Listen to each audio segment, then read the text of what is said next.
اعوذ باللہ من الشیطان اللعین الرجیم بسم اللہ الرحمن الرحیم الحمد للہ رب العالمین والعاقبۃ للمتقین والجنۃ للمؤمنین والنار للملحدین والصلاة والسلام على سید الانبیاء والمرسلین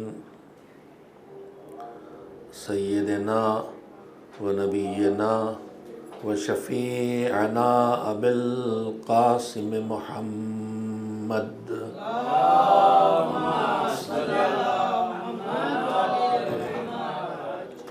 وآلہ الطیبین الطاہرین المعصومین المظلومین واللعنۃ الدائمۃ الباقیۃ علی اعدائہم اجمعین من الآن الی یوم الدین اما بعد فقد قال اللہ سبحانہ وتعالی فی کتابہ المبین وہو اصدق الصادقین وقولہ الحق بسم اللہ الرحمن الرحیم الا ان اولیاء اللہ لا خوف علیہم ولا هم یحزنون الذین آمنوا وکانوا یتقون لهم البشرى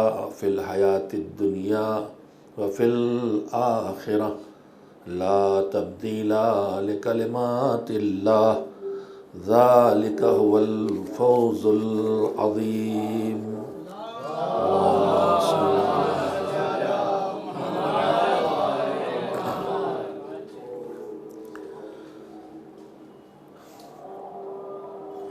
میں نے آپ حضرات کی خدمت میں انہی آیات کی تلاوت کی ہے جن آیات سے گفتگو کا آغاز چند رات سے کیا گیا تھا، جس میں پروردگار عالم نے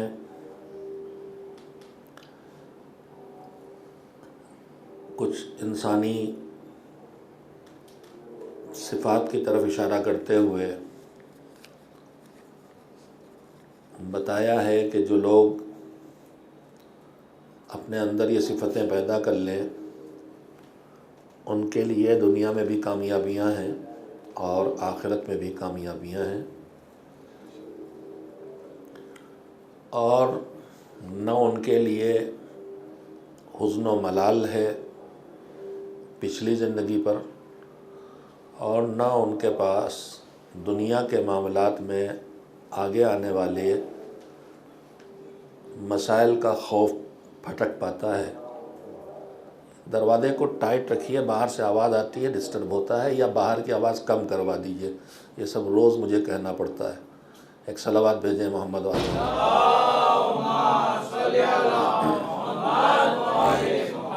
ایک اور صلوات بھیج دیں محمد والے۔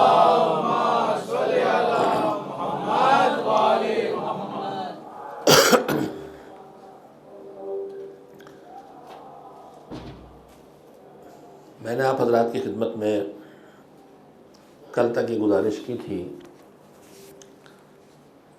کہ جس آیت کی تلاوت میں نے کی ہے اس میں ان انسانوں کو جنہیں اللہ کامیاب کہتا ہے اور جنہیں اس لائق قرار دیا ہے کہ انہیں دنیا اور آخرت دونوں جگہ اچھی خبریں، خوشخبریاں ملیں پروردگار عالم کی طرف سے، فرشتے لے کے آئیں یا جس طرح بھی،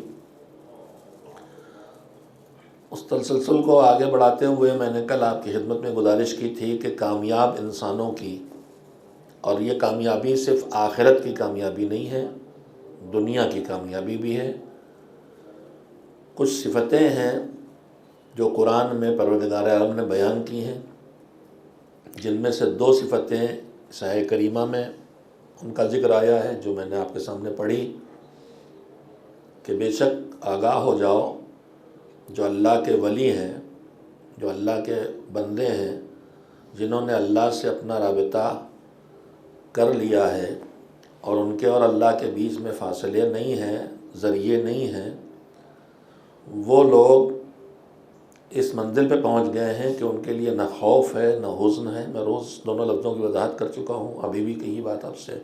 حزن پیچھے کی زندگی کے ملال کو کہتے ہیں، اور خوف اگلی زندگی کی جو مشکلات سامنے ہوں، جنہیں ہندی میں آشنکا کہتے ہیں، اگلی آشنکاؤں کا علاج۔ اور اس کے ساتھ ساتھ ان کے لیے اچھی خبریں ہیں، خوشخبریاں ہیں، ان کی زندگی دنیا کی بھی اچھی ہوگی، آخرت کی بھی۔ اور اللہ کا اعلان ہے کہ یہ بدلنے والی بات نہیں ہے، اللہ کا فیصلہ ہے، اور جو اپنے آپ کو ایسا بنا لے وہ بڑی کامیابی پہ پہنچ گیا۔ کربلا میں شہید ہونے والے اصحاب سید الشہداء کے لیے لفظ اولیاء اللہ بھی آیا ہے معصومین کی زبان میں، اور معصومین کے ذریعے جو ہمیں دعا زیارت کے حصے کے طور پر ملی ہے، اس میں ہم یہ بھی دعا کرتے ہیں، تمنا اور دعا کہ یا لیتنا کنا معکم فنفوز، ہم آپ کے ساتھ ہوتے تو ہم بھی اس کامیابی تک پہنچتے جس کامیابی تک آپ پہنچے۔ وہ فوز عظیم، وہ کامیابی جسے اللہ کامیابی کہہ رہا ہے، اس کی شرطوں میں دو، ایک ہے ایمان اور ایک ہے تقویٰ۔ جس آیت کریمہ میں نے کل ایک فہرست گنائی تھی اور عرض کیا تھا کہ دھیرے دھیرے کم سے کم اس اشرے میں اللہ جنہیں کامیاب کہتا ہے ان کے اندر کیا صفتیں ہونا چاہیے، کامیابی کی شرطیں کیا ہیں، وہ قرآن اور سیرت و سنت ارشادات معصومین کی روشنی میں آپ کی خدمت میں بیان کروں، اور اگر موقع مل سکے تو جو ناکام ہونے کی وجہ بنتی ہیں، ناکامی کی وجہ بنتی ہیں، ان کو بھی کسی حد تک آپ کے سامنے پیش کیا جا سکے۔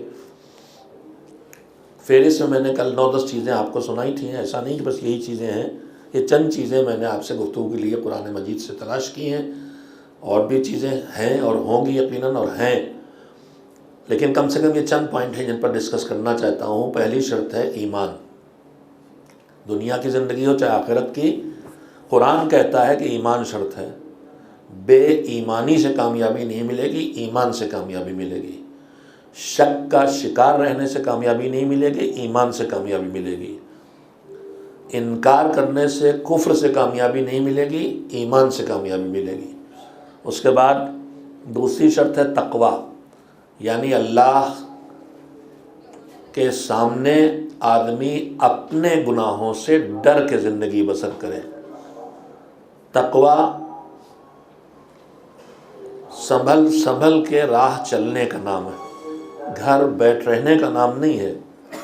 تقویٰ سنبھل کے چلنے کا نام ہے۔ کسی حد تک کل اس پر آپ کی خدمت گفتگو کی تھی کہ تقویٰ دنیا چھوڑ دینے کا نام نہیں ہے۔ کاروبار بھی کرو، سیاست میں بھی جاؤ، حکومت میں بھی جاؤ، نوکریاں بھی کرو، تفریح بھی کرو، پیداوار بھی کرو، کھیتی بھی کرو، جو تمہیں زندگی کے لیے کرنا ہے وہ کرو، مگر حکم خدا کو سامنے رکھ کے کرو۔ حلال کی راہ پہ جاؤ، حرام سے بچو، واجبات کرتے رہو اور حرام سے خود کو بچاتے رہو۔ تیسری صفت ہے خشیہ۔ خشیہ کا مطلب میں نے کل عرض کیا تھا، یعنی اللہ کی معرفت حاصل کر کے، اللہ کو پہچان کے، اس کی عظمت کا احساس کر کے، پھر اس سے جو آدمی کے ذہن پر رعب طاری ہوگا، جو ڈر آئے گا، جو خوف آئے گا، معرفت خدا کے ذریعے کہ ہم کس کے سامنے، ہمیں کون دیکھ رہا ہے۔ کسی بڑے کے دیکھنے کا احساس بڑوں کو بھی لرزا دیتا ہے۔ مجلسیں آپ سنتے رہتے ہیں، بڑے مجلسیں سنتے رہتے ہیں، حضرت زہرا سلام اللہ علیہا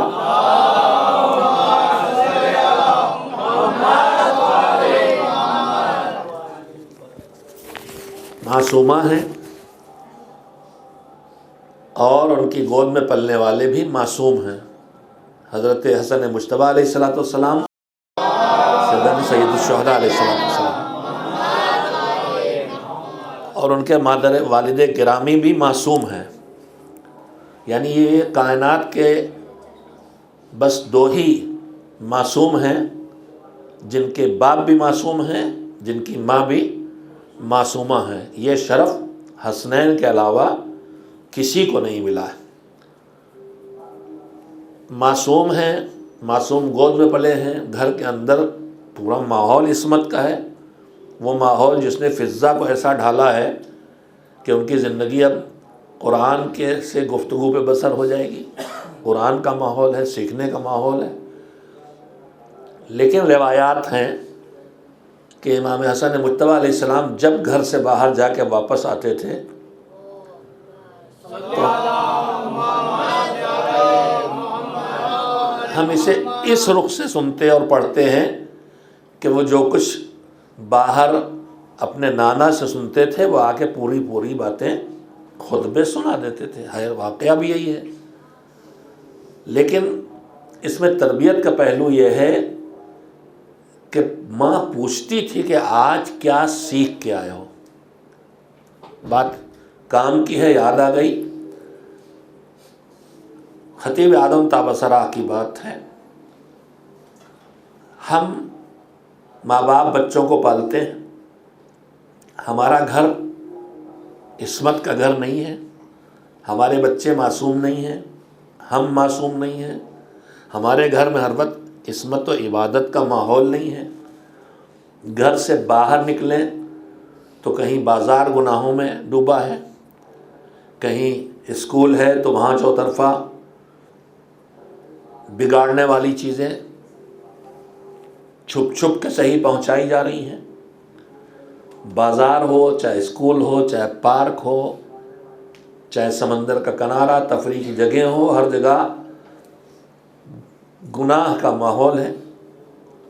گزریں گے تو کانوں میں گالیوں کی آواز آ جائے گی بچوں کے. دیکھیں گے تو اریاں تصویریں دکھائی دے جائیں گی.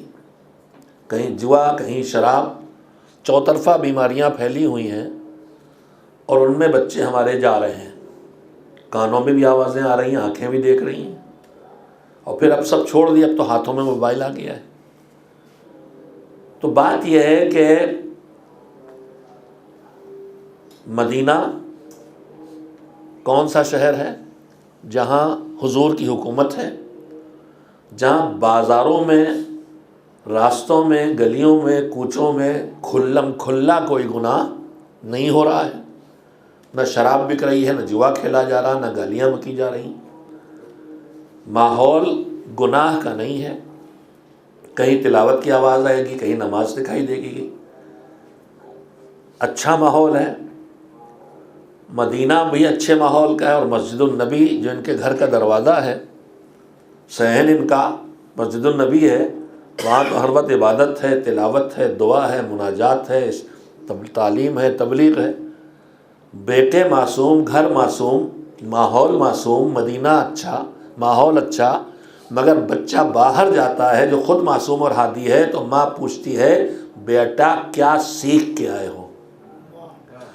تربیت کا پہلو ہمارے لیے ہے کہ جب اس معصوم ماحول میں بھی ماں تربیت اس طرح کر رہی ہے تو سکھانے کے لیے کہ تمہارا گھر نہ معصوم ماحول کا ہے، تمہارے گھر کا دروازہ نہ مسجد میں کھلتا ہے، نہ تمہارا گھر مدینے بھی ہے، یہاں ہر طرف خطرے ہی خطرے ہیں برائی سیکھ لینے کے. لہذا جب بچہ باہر جائے تو پوچھو ضرور کیا سیکھ کے آئے ہو. اچھی چیز سیکھ کے آیا ہو تو ہمت بڑھاؤ، کوئی خرابی سیکھ کے آیا ہو تو اس کو وہیں سے بچا لو. ایک صلوات بھیجیں محمد و آل محمد. میں نے عرض کیا کہ بڑوں کے سامنے تو بڑے بڑے بھی لرزے میں آ جاتے ہیں. جو کائنات میں سب سے بڑا ہے، پروردگار عالم، اس کے سامنے اگر معصومین لرزتے دکھائی دیتے ہیں تو پھر کون سی تعجب کی بات ہے. امام آتے ہیں، دوسرے امام، اور آ کے پورا خطبہ مادر گرامی کو نانا کا سنا دیتے ہیں. ماں نے محبت میں بابا کو بتایا کہ ہمارا کمسن بچہ پورا خطبہ نانا کا آ کے سنا دیتا ہے. امام کے دل میں شوق پیدا ہوا کہ اچھا اب میں بھی سننا چاہوں گا. گھر میں پہلے سے علی آ کے بیٹھ گئے. سنا ہم نے، آپ نے امام آئے، دوسرے امام، ماندر گرامی نے کہا بیٹا جو سن کے آئے ہو بتاؤ۔ بولنا شروع کیا، ایک مرتبہ جھجک گئے، رک گئے، کہا اماں آج کوئی اور بڑا بھی سن رہا ہے۔ یہ جھجک کیوں آئی ہے؟ یہ اس لیے کہ بابا یہ سردار جوان جنت ہیں، تو ان کے بابا ان سے بھی افضل ہیں، پیغمبر بتا چکے ہیں۔ تو جو ان سے بڑا ہے اگر وہ ان کے سامنے بولتے ہوئے جھجک رہے ہیں، تو پھر جو کائنات میں سب سے بڑا ہے جب ان کے سامنے جائیں گے تو ان کے چہرے پیلے کیوں نہ ہو جائیں گے، ان کے قدموں میں لرزش کیوں نہ آ جائے گی۔ اور جب ہم مالک کو پہچانیں گے تو کبھی کبھار تو ایسا ہونا چاہیے کہ مصلی پہ ہمارے آنسو بھی نکل جائیں، کبھی تو احساس ہو کہ مالک کے سامنے کھڑے ہیں، ہم کتنے گنہگار ہیں، ہم کتنا سرکش ہیں، ہم کتنے نافرمان اپنے مالک کے ہیں، مگر وہ غفور رحیم ہے۔ تو معرفت بھی کامیابی کا ایک ذریعہ ہے، جس سے خوف خدا دل میں آتا ہے، اس کی عظمت کا احساس کر کے، نہ کہ اس کی طرف سے کسی ستائے جانے کے ڈر کی وجہ سے یا اپنے کسی گناہ کی وجہ سے۔ تو ایمان کامیابی کا ذریعہ، تقوی یعنی ایمان کے تقاضوں پر عمل کامیابی کا ذریعہ، اس کے بعد اللہ کو پہچان کے اس کی معرفت کے ذریعے جو خوف پیدا ہو وہ انسان کی ترقی کا ذریعہ۔ پھر مصیبتوں پر سب فہرست روز گناتا رہوں گا، تشریح دھیرے دھیرے کرتا رہوں گا، صبر اور قوت برداشت، تکلیفوں پہ صبر، مصیبتوں پہ صبر۔ صبر کے لیے 3 جملے آج صرف سنا دینا چاہتا ہوں، میرے جوان بیٹھے ہیں۔ صبر کا لفظ بولتے ہی ہمارے دماغوں میں آتا ہے کوئی مصیبت آ گئی، کسی کی موت ہو گئی، عموماً ہم لوگ وہیں پہ کہتے ہیں صبر کرو، صبر کیجئے۔ لیکن صبر ایک تو صرف موت پہ نہیں ہے، ہر مصیبت پہ صبر ہے۔ جو بھی آدمی پہ مصیبت پڑے، بھوک پیاس تھکن بیماری، اسے برداشت کرنا اور شکوہ نہ کرنا، نہ اللہ سے شکوہ نہ بندوں سے شکوہ، یہ ہے صبر۔ صبر مصیبت پر ہماری نگاہ میں یہی سب سے بڑا صبر ہے، مگر مذہب ہمیں، میرے جوان خاص کر کے سنیں، ان کے لیے زیادہ اہم ہے یہ، ہم تو ان مروضوں سے کسی حد تک گزر گئے۔ دیکھیے اللہ نے ہمیں ایک نفس دیا ہے، خواہشات دی ہیں، اور وہ بھی ہماری زندگی کی ضرورت ہے۔ ہم سوچتے ہیں اگر یہ نفس اور خواہشات اتنی بری چیزیں ہیں تو پھر اللہ نے ہمیں کیوں دی کہ ہم ان خواہشات کے چکر میں کبھی نیند کی خواہش ہے سو رہے ہیں، کبھی مزے کی خواہش ہے نجس کھا رہے ہیں، کبھی مزہ لینا ہے گانے سن رہے ہیں۔ یہ خواہش نہ ہوتی، نامحرم کو دیکھ رہے ہیں، تو یہ نہ ہوتی تو ہم یہ سب نہ کرتے۔ ہمیں اللہ نے دی ہی کیوں؟ نہیں، اللہ نے کوئی چیز غیر ضروری نہیں دی ہے، اس کا استعمال گڑبڑ کرتا ہے۔ یہ بتائیے اگر خواہشات نہ ہو تو یہ دنیا کیا آباد ہوگی؟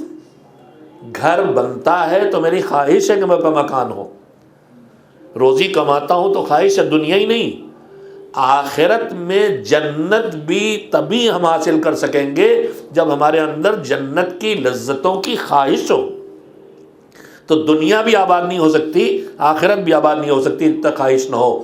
لہذا خواہش تو ضروری ہے، لیکن خواہش اس بے لگام گھوڑے کا نام ہے کہ جسے چھوڑ دیے گا تو کبھی رکنے والا نہیں، لہذا اس پر عقل کی اور مذہب کی لگام لگنا ضروری ہے۔ بھوک لگے گی، خواہش ہے، مگر بھوک مٹانے کے لیے نہ حرام کو کھائیں گے نہ چھین کے کھائیں گے مثلا، تو خواہش پر عقل اور مذہب کی لگام ضروری ہے۔ ہمارے پاس خواہش ہے، ہم جو ہمیں اچھا لگے وہ کرنا چاہتے ہیں، جو پسند نہ ہو وہ نہیں کرنا چاہتے۔ پروردگار عالم نے ہماری کامیابی کا راز رکھا ہے، کچھ نیکیوں کو ہمارے اوپر لازم کر دیا جنہیں واجب کہا جاتا ہے، اور کچھ برائیوں کو ہمارے اوپر چھوڑنا لازم کر دیا جنہیں حرام کہا جاتا ہے۔ جب واجبات کی دنیا میں ہم آتے ہیں تو ہمیں تکلیف ہوتی ہے۔ 18-16 گھنٹے کا گرمیوں میں روزہ رکھنا آسان کام نہیں۔ صبح 2 گھنٹے پہلے ابھی آئے عزاداری کر کے 2 بجے رات میں گھر پہنچے، 3 بجے رات میں، اور 1.5 گھنٹے کے بعد پھر نماز کے لیے اٹھ جانا، نیند چھوڑ دینا آسان کام نہیں۔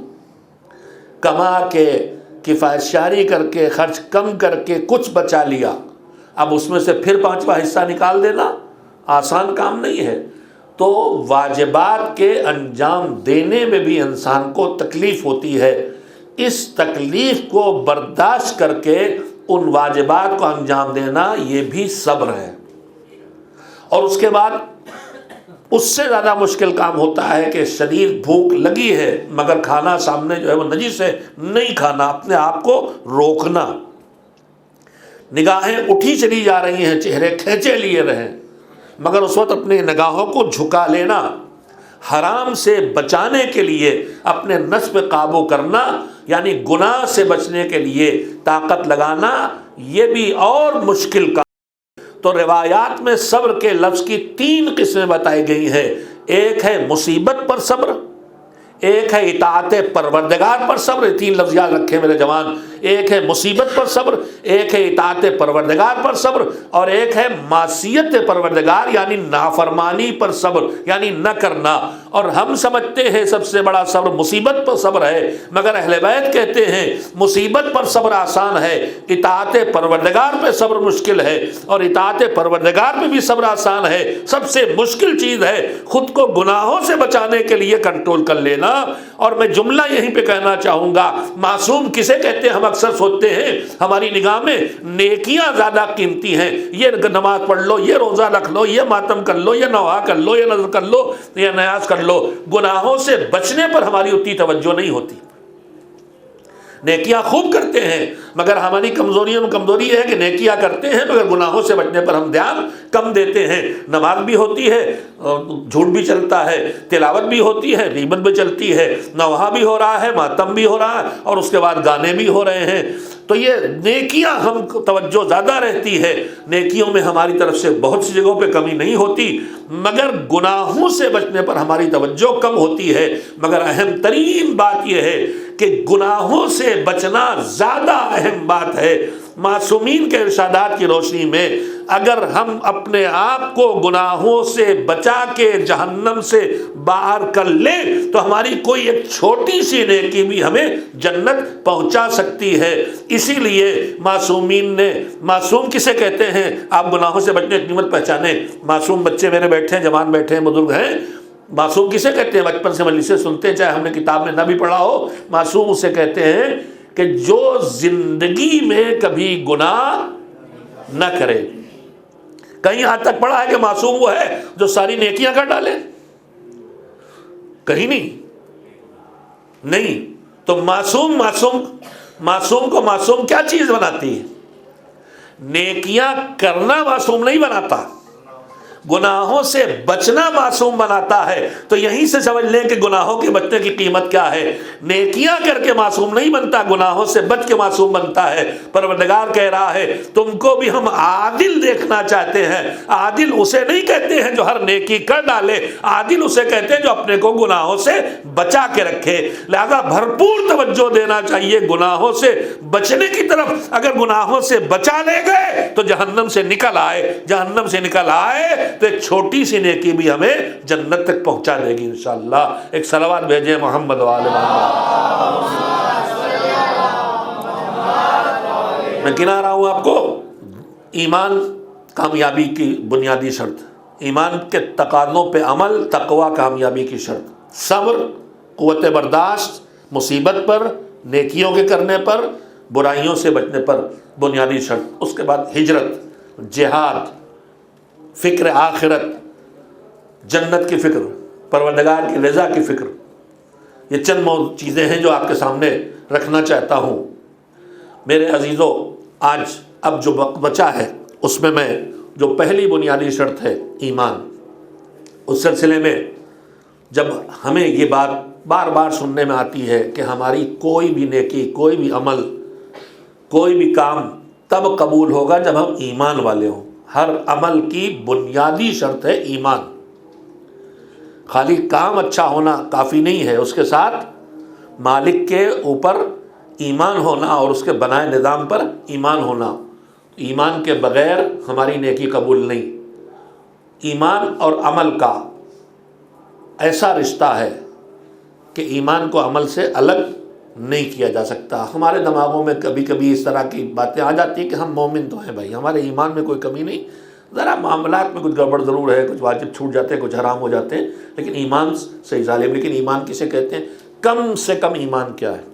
ایمان ہم اکثر سنتے ہیں کہ ایمان کے اعلیٰ درجات میں امام ہمارے پیغمبر اکرم حضرت محمد مصطفیٰ صلی اللہ علیہ وسلم اور مولا علی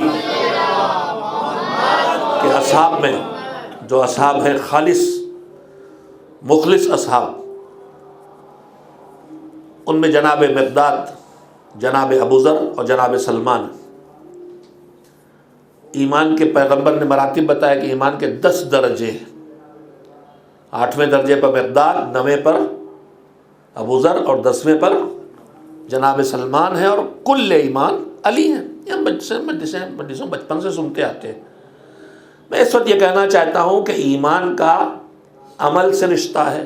ایمان جتنا ہوگا اتنا ہی عمل لائے گا، اور جہاں سے بے عملی شروع ہو جائے تو اس کا سیدھا سیدھا مطلب یہ ہے کہ یہاں ایمان بھی نہیں ہے۔ میں اس سلسلے میں اپنے نوجوانوں اور جوانوں کے لیے کبھی کبھی ہمیں اس طرح کے پیغامات مل جاتے ہیں کہ بس ایمان پہ مر جاؤ کافی۔ بے شک ایمان پہ مرنا کافی، لیکن ایمان پہ بغیر عمل کے آدمی نہ آ سکتا ہے نہ رہ سکتا ہے۔ نہج البلاغہ مولا علی کے مجموعہ کلام ہے۔ نہج البلاغہ میں آپ کی تقریریں، جنہیں خطبہ کہتے ہیں عربی میں، آپ کی تحریریں، خطوط اور آپ کے چھوٹے چھوٹے جملے ہیں۔ ان کے علاوہ یہ سید رضی علیہ الرحمٰن نے کتاب جمع کی تھی۔ اس کے علاوہ مولا کے ارشادات کے کچھ اور مجموعے بھی ہیں۔ ان میں ایک بہت مشہور مجموعہ ہے غرر الحکم و درر الکلم، حکمت کے روشن اور تابناک ستارے اور کلمات کے موتی، یہ نام رکھا جس نے جمع کی کتاب، اہل سنت ہیں وہ جمع کرنے والے۔ مولا علی کے ارشادات ہیں، اسی میں ایک مولا کا ارشاد ہے، حضور امام نے ایمان اور عمل کے رشتے کو بتایا ہے۔ الایمان والعمل اخوان توامان والرفیقان لا یفترقان۔ مولا نے فرمایا کہ ایمان اور عمل اخوان، 2 بھائی ہیں۔ بھائیوں کی 3 قسمیں ہیں رشتوں کے لحاظ سے۔ ایک ہوتے ہیں سگے بھائی، یعنی جن کی ماں اور جن کے باپ دونوں کے ایک ہیں، اور ایک ہم لوگ جس کو سوتیلا کہتے ہیں، اس کی 2 قسمیں ہیں، ایک پدری بھائی ہے اور ایک مادری، یعنی دونوں کے باپ ایک ہیں، ماں الگ الگ ہیں، یا دونوں کی ماں ایک ہے، باپ الگ الگ ہیں۔ تو 3 قسمیں ہوتی ہیں اس اعتبار سے۔ عام طور پر دنیا میں اللہ جو بچہ عنایت کرتا ہے تو کبھی بیٹا آتا ہے، کبھی بیٹی آتی ہے، لیکن کبھی کبھی مالک ایک سے زیادہ عطا کر دیتا ہے۔ تو جو 2 پیدا ہوتے ہیں ان کو کہتے ہیں جڑواں۔ اب ترجمہ سنیے، مولا نے فرمایا کہ الایمان والعمل اخوان توامان، ایمان اور عمل بھائی ہیں، خالی بھائی نہیں کہا، جڑواں بھائی ہیں۔ بھائی چھوٹے بڑے ہوتے ہیں، فرمایا جڑواں بھائی ہیں۔ پھر اگلی مثال اسی میں دی، ورفیقان، اور دوست ہیں، ایک دوسرے کے رفیق ہیں، ساتھی ہیں، مگر کیسے دوست اور ساتھی؟ لا یفترقان، جو کبھی ایک دوسرے سے الگ نہیں ہوتے۔ صاحب نہج البلاغہ، ہم آپ الفاظ کبھی کبھی زیادہ بول جاتے ہیں، بات کہنے کے لیے اتنے الفاظ ضرورت نہیں ہوتی، لیکن مولا کے کلام میں نہ کوئی لفظ کم ہے نہ زیادہ ہے، نہ اس کی جگہ بدلی جا سکتی۔ کلام اللہ کے بعد یہ خوبی اگر ہے تو بس معصوم کے کلام میں، اور اس میں خاص کر کے صاحب نہج البلاغہ۔ میرے مولا آپ اتنا کہہ دیتے کہ ایمان و عمل 2 بھائی ہیں اور 2 دوست ہیں تو بھی ہم سمجھ جاتے، لیکن بات پوری نہ سمجھی جاتی۔ توجہ دے جو کہنا چاہتا ہوں، میں نے عرض کیا ایمان و عمل کا رشتہ پہچانے، مولا اس رشتے کو پہچانوانا چاہتے ہیں۔ 2 بھائی اگر جڑواں نہیں ہیں تو کبھی کم سے کم 9 مہینے کے فاصلے سے پیدا ہوں گے۔ ایک بھائی پیدا ہوگا، پھر 9 مہینے بعد ہی دوسرا پیدا ہو سکتا ہے، 10 مہینے بعد ہی پیدا ہو سکتا ہے۔ عموماً بھائیوں میں 2 مہینے، 2 سال، 3 سال، 4 سال فاصلے ہوتے ہیں، لیکن جڑواں بھائی کون ہوتے ہیں؟ جو ساتھ پیدا ہوتے ہیں۔ جب جڑواں نہ ہوں گے تو ایک پہلے آئے گا، ایک بعد میں آئے گا، لیکن جڑواں ہوں گے تو دونوں ساتھ آئیں گے۔ اگر یہ کہتے کہ ایمان اور عمل بھائی ہیں تو ہم سوچ سکتے کہ چلیے ایمان آ گیا اب عمل آئے گا، مگر جب یہ فرما دیا الایمان والعمل اخوان توامان، بھائی ہیں اور وہ بھی جڑواں بھائی، تو اس کا مطلب یہ نکلا کہ ایمان آئے گا تو عمل آ کے رہے گا۔ یہ ممکن ہی نہیں ہے کہ ایمان آئے اور عمل نہ آئے، یعنی آغاز ہوگا ایمان کا تو عمل کے ساتھ ہوگا۔ اب اس کے بعد یہ پیغام آ گیا کہ ایمان آئے گا تو عمل آئے گا، لیکن دوسری طرف جڑواں بھائی ساتھ پیدا ہوں تو کیا موت بھی ساتھ ہوتی ہے؟ یہ ضروری نہیں ہے۔ جڑواں ہونے کے بعد ایک جلدی مر جائے ایک زیادہ دن زندہ رہے، ہوتا ہے۔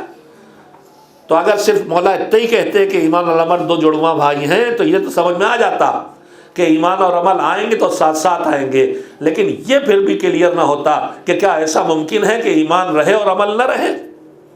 لہذا فرمایا کہ ورفیقان لا یفترقان، دو جڑواں بھائی ہیں، یعنی آئے گا ایمان تو عمل کو لے کے آئے گا، اور دو دوست ہیں جو ایک دوسرے سے جدا نہ ہوں گے، یعنی جب تک ایمان رہے گا تب تک عمل رہے گا۔ اسی رشتے کو ہمیں محسوس کرنا ہے، جتنا ہمارے اندر عمل پایا جا رہا ہے اتنا ہی ایمان ہے۔ اگر توحید پر ایمان ہے تو نماز ہم سے پڑھوا کے رہے گا، اگر توحید پر ایمان ہے تو روزہ رکھوا کے رہے گا۔ روزہ نہ رکھنا یا نماز چھوڑنا بتا رہا ہے ایمان کمزور ہوا جا رہا ہے۔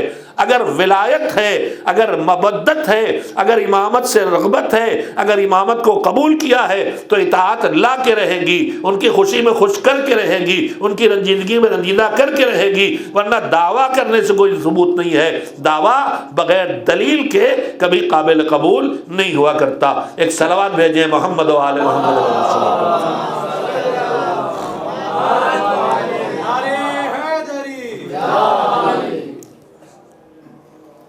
یہیں پہ ایک بات اور، آج اس سے تھوڑا وقت زیادہ لیا میں نے، لیکن یہ باتیں ذہنوں میں ہمارے آنا چاہیے۔ ایمان اور عمل کا رشتہ ہم نے پہچانا، ہمارے ذہنوں میں کبھی کبھی بیٹھ جاتا ہم مومن ہیں، پکے مومن ہیں، لیکن مومن ہونے کے لیے عمل سے ثبوت دینا ضروری ہے۔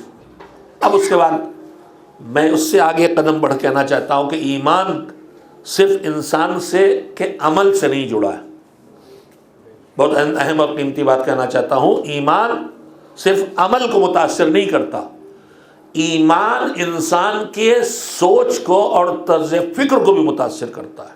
پھر سے دوہراؤں جملہ، ایمان سے خالی میرا عمل متاثر نہیں ہوتا، ایمان کمزور ہوگا یا نہ ہوگا بلکہ نہیں ہوتا ہے۔ سیدھی سیدھی بات، مولا علی حضرت امیر المومنین علی بن ابی طالب علیہ السلام کا جملہ ہے،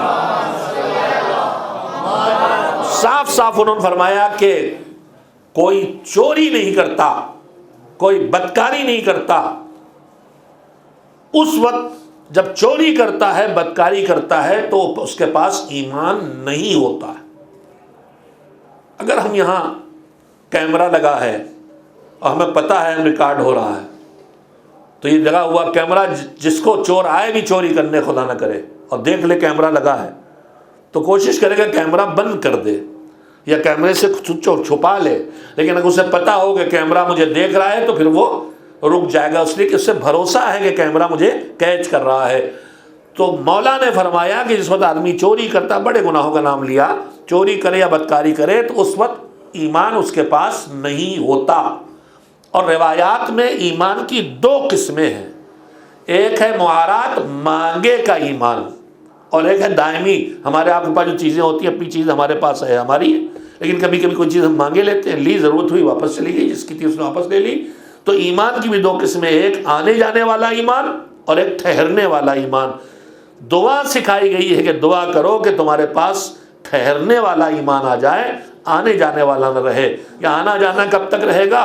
جب تک کہ ہم عمل کی کمزوریاں رکھیں گے، جب تک گناہوں کی راہ پہ بڑھے چلے جائیں گے، نیکیوں سے پیچھے ہٹتے رہیں گے، ایمان آتا جاتا رہے گا۔ لیکن جب مضبوط ہو جائیں گے راہ عمل پہ تو ایمان بھی مضبوط ہو جائے گا۔ بس آخری بات کہنا چاہتا ہوں، ایمان صرف ہماری زندگی کو متاثر نہیں کرتا بلکہ ہماری سوچ اور فکر کو بھی متاثر کرتا ہے۔ ابھی میں نے جناب سلمان فارسی کا نام لیا تھا، کیوں لیا تھا؟ ان کی زندگی اور ان کے سیرت کا ایک نمونہ آپ کے سامنے رکھ کے ایک پیغام پہنچانے کے لیے۔ ایمان کے پیغمبر نے 10 منزلیں قرار دی، 10ویں پر یعنی سب سے اونچی کوالٹی جناب سلمان، اس سے 1 ڈگری نیچے جناب ابو ذر، اس سے 1 منزل نیچے جناب مقداد، اس سے پیچھے دوسرے لوگ، اور کل ایمان مولا علی۔ اب یہ 3 فاصلے ہیں۔ تاریخ کہتی ہے کہ جب وفات پیغمبر کے بعد مولا علی کو گرفتار کیا گیا اور گلے میں چادر کا پھندا ڈال کے لے جایا جا رہا، تو چونکہ مولا گرفتار ہوئے ہیں تو چاہنے والے بھی کھڑے ہیں، مگر حالات اتنے بگڑے ہوئے ہیں کہ چاہنے والوں کے دل پہ گزر رہی ہے۔ جناب مقداد، جناب ابوذر اور جناب سلمان ایک ساتھ کھڑے۔ ایک مرتبہ جناب مقداد نے مولا کو دیکھا، گلے میں پھندا، ظالم لے کے جا رہے ہیں، چاہنے والے ہیں، مومن ہیں، دل میں جذبات ہیں، بے چین ہوئے۔ ایک مرتبہ ان کی زبان سے نکلا، کاش، مجبوری کے حالات دیکھیے، کاش میرے ہاتھ میں تلوار ہوتی تو میں حملہ کر کے اپنے مولا کو آزاد کرا لیتا، چاہے میری جان چلی جاتی۔ اب آپ کو، ہم کو کیا لگتا ہے کہ واقعاً چاہنے والا ہے تو اس کے جذبات اس سے یہی کہہ رہے ہیں، کاش میرے ہاتھ میں تلوار ہوتی تو میں اپنے مولا کو آزاد کرا لیتا، چاہے میری جان چلی جاتی۔ پڑوس میں پہلو میں کون کھڑا ہے؟ جناب ابوذر۔ وہ کون ہے؟ جناب مقداد سے ایک درجہ اوپر والے۔ جناب ابوذر نے ان کی بات سنی، کہا مقداد تم کیسی بات کہہ رہے ہو؟ توجہ دے، بہت قیمتی ہے۔ تم کیسی بات کہہ رہے ہو؟ تم کہہ رہے ہو کہ تمہارے ہاتھ میں تلوار ہوتی تو مولا کو آزاد کر لیتے؟ کیا مولا ہماری تمہاری تلوار کا محتاج ہے؟ کیا مولا ہماری تمہاری تلوار کا محتاج ہے؟ ابھی علی بد دعا کر دیے سب فنا ہو جائیں گے۔ دیکھیے بات اوپر گئی کہ نہیں گئی؟ وہ کہہ رہے ہیں تلوار ہوتی، یہ کہہ رہے ہیں تلوار ضرورت ہی نہیں ہے، بد دعا کر دے تو یہ تباہ ہو جائیں گے۔ مگر اس کا جملہ، اگلا جملہ جناب ابوذر نے کہا، مگر سمجھ میں نہیں آتا میرے مولا بد دعا کیوں نہیں کر رہے؟ بس جیسے انہوں نے جملہ کہا، سلمان جو اعلیٰ ترین منزل پہ ایمان کی، دیکھیے سوچ بدلتی ہے، ایمان ہے مگر ایمان کی کوالٹی کے ساتھ سوچ بدل رہی ہے۔ مقداد کہہ رہے کاش تلوار ہوتی، ابوذر کہہ رہے تلوار کی ضرورت تھوڑی ہے، وہ تو علی ہیں، بد دعا کر دیں تباہ ہو جائیں گے۔ اب کیا بچا؟ اس سے آگے کیا بچا؟ اگر واقعہ نہ ہوتا تو ہم نہ سوچ پاتے، مگر سلمان کا ایمان کیا کہہ رہا، ان کی سوچ اس سے کیا، وہ کیا سوچ رہے ہیں، ان کا نظریہ کیا ہے، ان کی فکر کیا ہے۔ کہا ابوذر تم نے بھی تو انصاف کی بات نہیں کی۔ کہا کیا کیا میں نے؟ کہا تم کہہ رہے ہو کاش، ارے میرے مولا کے کو تلوار کی ضرورت نہیں ہے، بد دعا کر دیں تو تباہ ہو جائے، ٹھیک، مگر تم یہ کہہ رہے ہو کہ سمجھ میں نہیں آتا میرے مولا بد دعا کیوں نہیں کر رہے ہیں۔ کہا یہ انصاف کی بات نہیں۔ اب سلمان کا ایمان کیا کہلا رہا ان سے؟ جناب سلمان نے کہا سنو ابوذر، علی ہمارے امام ہیں، علی ہمارے مولا ہیں، جو وہ فیصلہ کر رہے ہیں وہی درست ہے، ہم کون ہوتے ہیں کہنے والے کہ یہ کیوں نہیں کر رہے ہیں؟ یعنی اطاعت مطلقہ جسے کہا جاتا ہے کہ بس جو ادھر سے ہے وہ ہمیں قبول ہے، چاہے وہ ہمیں ٹھیک لگے چاہے ٹھیک نہ لگے۔ تو ایمان عملی زندگی کو بھی سدھارتا ہے اور ایمان انسان کی فکر اور سوچ کو بھی سدھارتا ہے، اور جب سوچ اور فکر سدھرے گی تو عمل زندگی سدھرے گی، عملی زندگی سدھرے گی تو انسان ناکامیوں سے بچتا جائے گا، کامیابوں کی قریب پہنچتا چلا جائے گا۔ ایک صلوات مل جل کے بھیجیں محمد و آل محمد۔ تھوڑا سا وقت اور ہے، چند منٹ ایک گزارش اور کر لوں۔ اتنی دیر کی گزارش کے بعد ہمارے ذہنوں میں الجھن آ سکتی ہے کہ جب ہم کو سب کچھ کرنا ہے، واجب بھی کرنا ہے، حرام سے بچنا ہے، نیکیوں کی راہ میں چلنا ہے، گناہوں سے بچنا ہے، تو پھر اس ایمان کا اور اس سے زیادہ صریح لفظوں میں مودت و محبت جو ہمیں اہل بیت سے ہے، پھر اس سے ہم نے پایا کیا؟ پھر ہمیں فائدہ ہی کیا ملا؟ یہ تو سب کو کرنا ہے، ہم کو بھی کرنا ہے، نماز روزہ حج زکوٰۃ واجب حرام سب ہمیں بھی کرنا ہے، تو پھر ہمیں اس مودت سے محبت سے ملا کیا؟ کبھی کبھی الجھن ذہنوں کو متاثر بھی کرتی ہے اور کبھی کبھی ناسمجھی میں یہ سمجھا بھی لیا جاتا ہے کہ بس مودت کافی ہو گئی تمہارے لیے۔ سنیں مودت کا فائدہ کیا ہے؟ مودت اور محبت کا فائدہ کیا یہ ہے کہ ہم جو چاہیں کریں، چاہے جتنے گناہ چاہیں کریں، چاہے جتنی برائیاں چاہیں کریں، نجات پکی ہے؟ کیا یہ ہے اس کا اثر؟ کیا ہے اس کا فائدہ؟ سنیے معصوم کے ارشاد کی روشنی میں، میری قہرہ سالائیاں نہیں، چھٹے امام حضرت جعفر صادق علیہ السلام کا دور ہے۔ آپ کے اصحاب میں سے ایک شخص ہے، اس نے کہا کہ لوگ ایک بات آپ کی طرف منسوب کر کے کہہ رہے ہیں، کیا مولا پوچھنا چاہتا ہوں کیا واقعاً آپ نے فرمایا یہ؟ کیا بات ہے وہ بات میں یہ بتائیے کہ امام کے صحابی کا یہ سوال کرنا کیا بتا رہا ہے؟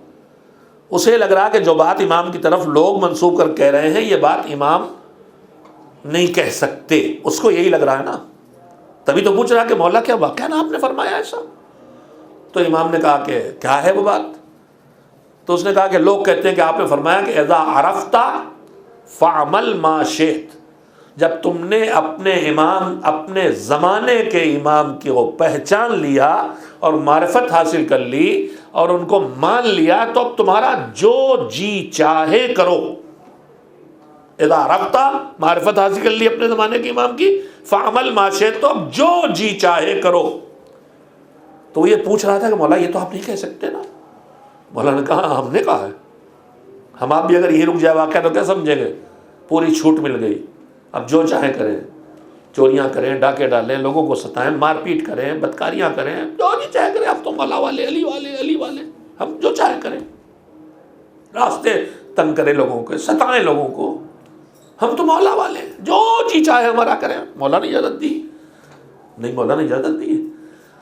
جیسے امام نے کہا کہ ہاں یہ ہم نے کہا ہے، تو جو اس نے سمجھا تھا جو ہم بھی سمجھتے ہیں، دیکھیے ہماری حدیث فہمی میں ذرا سی چوک ہمیں کہاں سے کہاں بگاڑ کے لے جاتی۔ ہم نے اسی جو جی چاہے کرے مطلب سمجھ لیا، جو گناہ چاہو کرے بخشش پکی، مگر کیا اس کا یہی مطلب ہے؟ امام نے جب یہ کہا کہ ہاں ہم نے کہا ہے، تو اس نے کہا اس کا مطلب یہ ہوا مولا کہ ہم چوری کریں، شراب پئیں، بدکاری کریں، اس نے 3 بڑے گناہوں کے نام لیے کہ آپ کو مانے، پھر جو جی چاہے کریں، تو چوری کرنے دل چاہ کریں، شراب پینے پیے، بدکاری جی چاہ کریں۔ تو جیسے ہی اس نے کہا، کس نے کہا؟ مومن نے۔ امام کی بات کا جو مطلب نکالا وہ کہا، کس کا مطلب ہم یہ سب کریں؟ تو روایت کہتی ہے امام نے فرمایا انا للہ و انا الیہ راجعون۔ میں آپ سے پوچھنا چاہتا ہوں کہ یہ جو جملہ ہے، جو آیت ہے، یہ جملہ کب ہم سے کہنے کے لیے ہمیں تہذیب سکھائی گئی؟ مصیبت پہ، اور مصیبتوں میں کسی موت پہ، اور موت بھی مومن کی موت، مومن کی موت پر سکھایا گیا ہے کہ ہم کہیں انا للہ، ہم اللہ کے لیے، اور ہم سب کے سب اللہ کی طرف واپس جائیں گے۔ یہاں کون مر گیا؟ یہاں کون مر گیا؟ مولا جو کہیں انا للہ و انا الیہ راجعون، کون مر گیا یہاں؟ اگر توجہ دے تو بات کہو۔ مومن سے جب امام نے کہا جو ہمیں مانو پھر جو جی چاہے کرو، تو اس نے کہا چوری کرے، شراب پئیں، بدکاری کرے۔ میں آپ سے پوچھتا ہوں اس نے چوری کر لی کیا؟ نہیں کی۔ شراب پی لی ہے؟ نہیں۔ بدکاری کی ہے؟ نہیں۔ مگر امام کہہ رہے ہیں انا للہ، یہ جو مومن کے مرنے پہ کہا جاتا ہے۔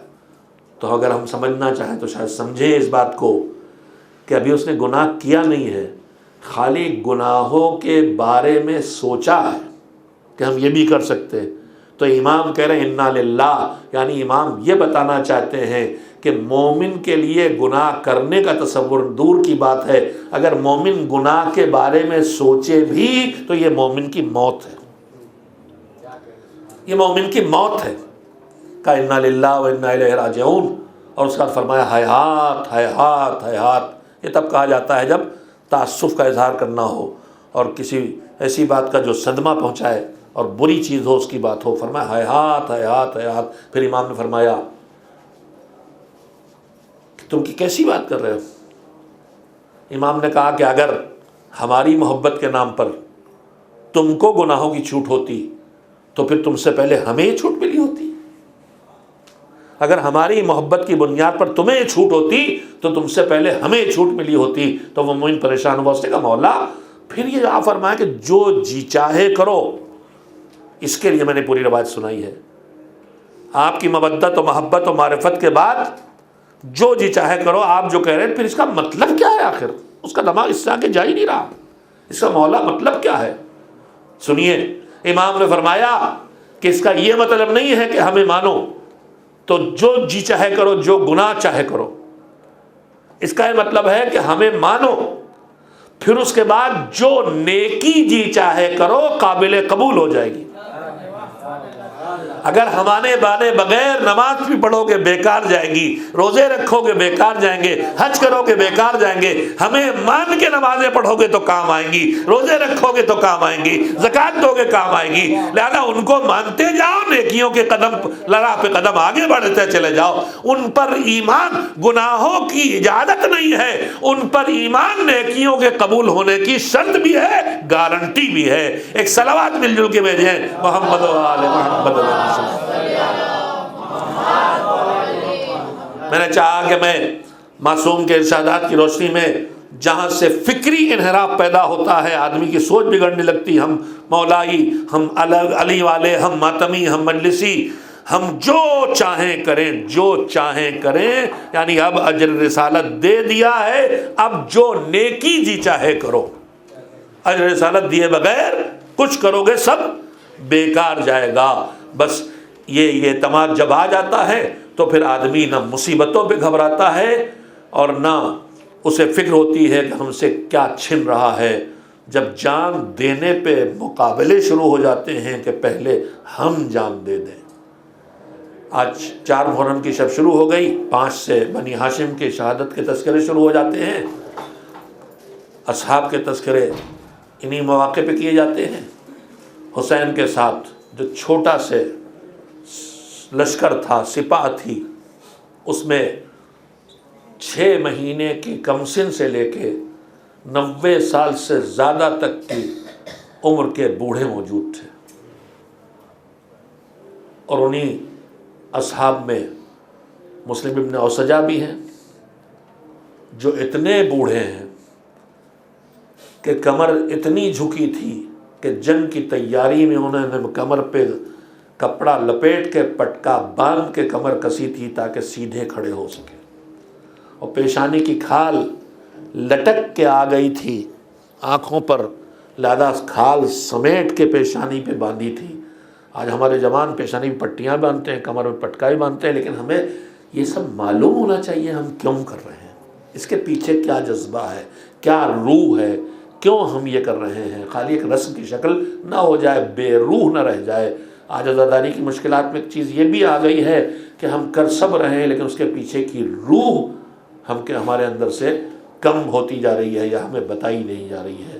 یہ بچے جو سقہ بن کے 8 محرم کو ماں باپ سقہ بنا دیتے ہیں، ہرا کپڑا پہنا کے، کفنی پہنا کے، یہ بھی کوئی رسم نہیں ہے، یہ بچپن سے تربیت دینا ہے کہ مزاج بناؤ کہ دوسرے کے لیے اپنی ہر مشکل کو آسان سمجھ لینا، جیسے عباس نے سمجھا تھا۔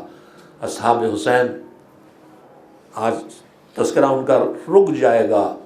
یہ کون سے ہیں؟ شب عاشور، جب حسین نے واقعاً کوئی امتحان نہیں تھا، یہ حسین واقعاً نہیں چاہتے تھے، تو انہوں نے کہا، ان کی ہمدردی تھی، ان کی محبت تھی، وہ باپ ہیں، ان کا یہ میرے خون کے پیاسے ہیں، تم سے انہیں کوئی مطلب نہیں، تم جاؤ، چلے جاؤ۔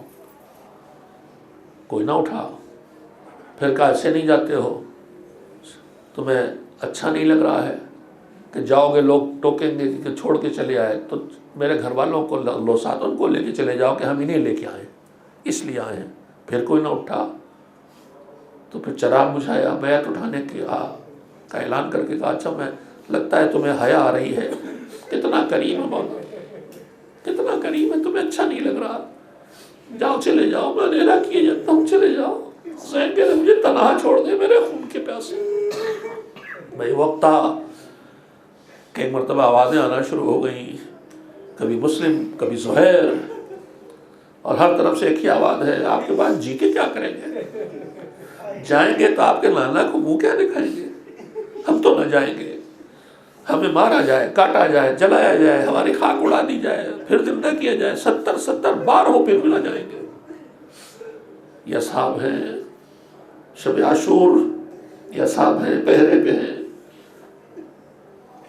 حسین اصحاب سے گفتگو کر کے خیمے میں بہن نے دیکھا، بھیا کیا فیصلہ ہوا؟ کل آخری جنگ ہے۔ کہ بھیا چھوٹا سے لشکر ہے، تم نے دیکھ بھی لیا ہے، یہ ساتھ دیں گے؟